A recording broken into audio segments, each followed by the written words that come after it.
آپ پہ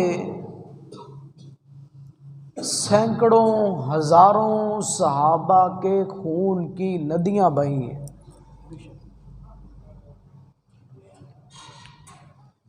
یہ یہاں تک پہنچانے میں صحابہ کا خون لگا ہے، صحابہ کو ماریں پڑی ہیں،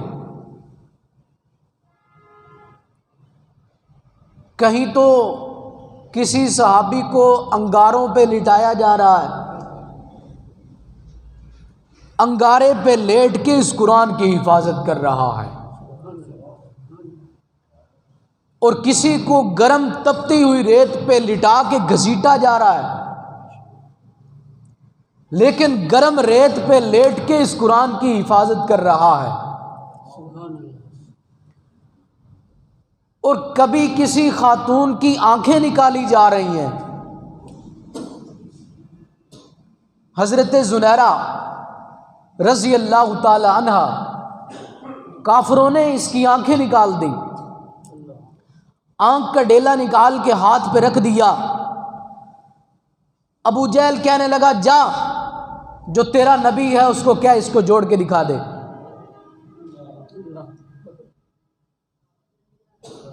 بی بی آپ کے قدموں میں آ کے گر پڑی، آنکھوں میں آنسو ہیں، ڈیلا ہاتھ پہ رکھا ہوا ہے۔ بی بی کہنے لگی، یا رسول اللہ صلی اللہ تعالی علیہ وسلم، اگر میری ذات کا مسئلہ ہوتا میں برداشت کر لیتی، مجھے کوئی تانے دیتا، مجھے کوئی گالیاں دیتا، کوئی غلط کہتا، برداشت تھا، لیکن کافروں نے آج آپ کا تانا دیا ہے، جا اپنے نبی کے پاس جا، مجھے یہ برداشت نہیں ہے۔ اللہ کے محبوب پیغمبر مسکرائے اور آنکھ کا ڈیلا اٹھایا، نہیں سمجھے، رحمتوں والے ہاتھوں سے اٹھایا، اٹھا کے اس جگہ پہ رکھ دیا اور اپنا برکتوں والا لعاب لگایا۔ بی بی کہتی ہیں کہ دوسری آنکھ میں کبھی مجھے مسئلہ بن جاتا، لیکن جس آنکھ اور ڈیلے کو میرے نبی کا ہاتھ لگا، میرے نبی کا لعاب لگا، ساری زندگی اس کو کچھ نہیں ہوا، اس کی روشنی میں، اس کی بینائی میں کمی نہیں آئی۔ دوسری آنکھ میں مسئلہ پڑ جاتا تھا تو آنکھیں نکلوا کے بھی اس قرآن کی حفاظت کی ہے، اس دین کی، اس شریعت پہ پہرا دیا ہے۔ ہمیں تو مفت میں مل گیا، ہمیں کیا پتا، ہمیں نہیں پتا۔ کہتے ہیں کہ جس چیز پہ انسان کا خون اور پسینہ لگا ہو، اہمیت اس کو ہوتی ہے۔ بزرگوں کی کہاوت سنا دیتا ہوں، بزرگ بڑے بوڑھے لوگ سناتے ہیں، ایک نوجوان لڑکا تھا، اس نے بہت اچھی چادر جسم پر لی ہوئی ہے، بہت خوبصورت قیمتی چادر، اور چادر کے ساتھ جوتے صاف کر رہا ہے۔ سمجھدار نے، بڑے آدمی نے کہا، بھائی نوجوان کیا بات ہے، اتنی خوبصورت مہنگی چادر ہے، اس سے تو جوتا صاف کر رہا ہے۔ بھئی سوال بنتا ہے نا جی۔ اس نے کہا، تو نے سوال صحیح کیا، بات یہ ہے کہ یہ جوتا میں نے اپنے خون پسینے کی کمائی سے لیا ہے، اس وجہ سے اس کی میرے دل میں اہمیت ہے۔ چادر تو میرے باپ نے لے کے دی ہے، اس کا تو مجھے کوئی پتہ نہیں۔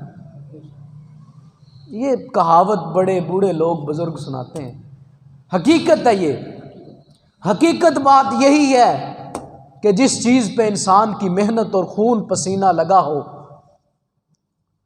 اسی کو اندازہ ہوتا ہے۔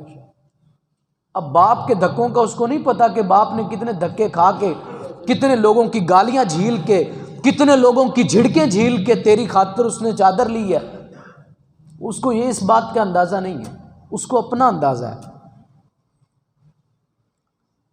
تو اس شریعت اور اس دین پہ پہرا دیا. یہ قرآن، یہ دین، یہ شریعت ہمارے تک جو آئی ہے یہ ایسے نہیں آئی.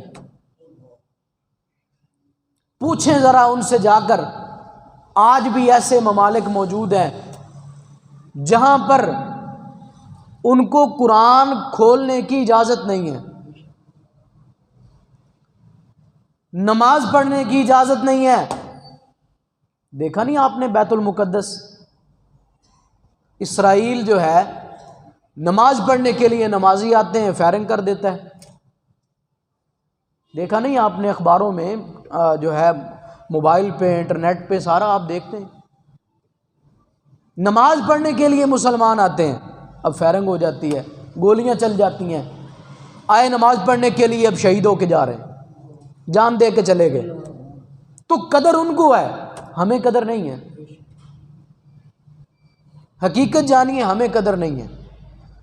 تو یہ قرآن جو ہمیں ملا ہے، یہ قرآن یہ صحابہ کے صدقے ہم تک پہنچا ہے. ہمیں اس کی قدر کرنی چاہیے. قدر اس کی کیا ہے؟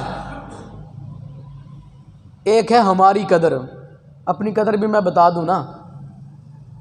ایک قدر ہے ہماری، ایک قدر ہمیں نبی نے سکھائی ہے. ہماری قدر بتا دوں، ہماری قدر کیا ہے، ہم قدر کس طرح کرتے ہیں بتا دوں؟ جی اجازت ہو تو ناراض نہ ہوں آپ. ہماری قدر یہ ہے، بہترین الماری بنوائی اور جناب بہترین لکڑی لگوائی، بہترین جناب ریحل خریدی، قرآن غلاف جناب بہترین خوبصورت خرید کے لے کے الماری بنوا کے، یہ میں بتا رہا ہوں. جناب قرآن کو سجا کے وہاں پہ رکھ دیا.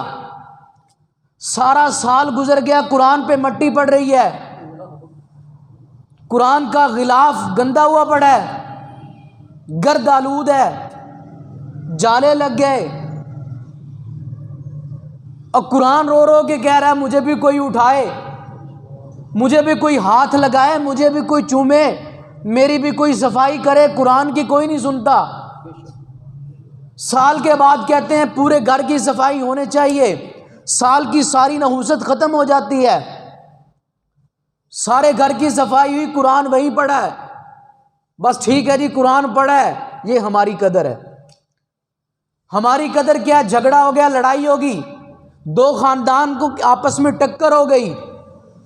اب ایک خاندان کہتا ہے ہم سچے، دوسرا کہتا ہے ہم سچے. اب فیصلہ کس کو بنائے؟ فیصل قرآن کو بناؤ جی. وہ کہتا ہے پیسے اٹھاتے میں قرآن پہ رکھتا ہوں، تم اٹھا لینا. وہ کہتا ہے میں نہیں اٹھاتا. اب فیصلہ قرآن پہ. یہ قرآن فیصلے کرنے کے لیے آیا ہے، یہ قرآن اس کام کے لیے آیا ہے. اب قتل ہو گیا، چوری ہو گئی، لڑائی جھگڑا فساد ہو گیا، ضامن قرآن ہے جی، ضامن قرآن ہے جی، ضامن مسجد ہے جی. میں مسیح چ پیسے رکھے نا چک لو. بھائی یہ مسجد یہ قرآن، ناراض نہ ہونا، اس لیے نہیں آئے، اس لیے یہ ہماری قدر ہے. اب پھر کہتے ہیں جی ہوں گل آ گئی قسم تے، ہوں گل آ گئی قسم تے. ہوں جناب جی نہیں، قسم تے گل آ گئی تے قسم چکنی ہے بس.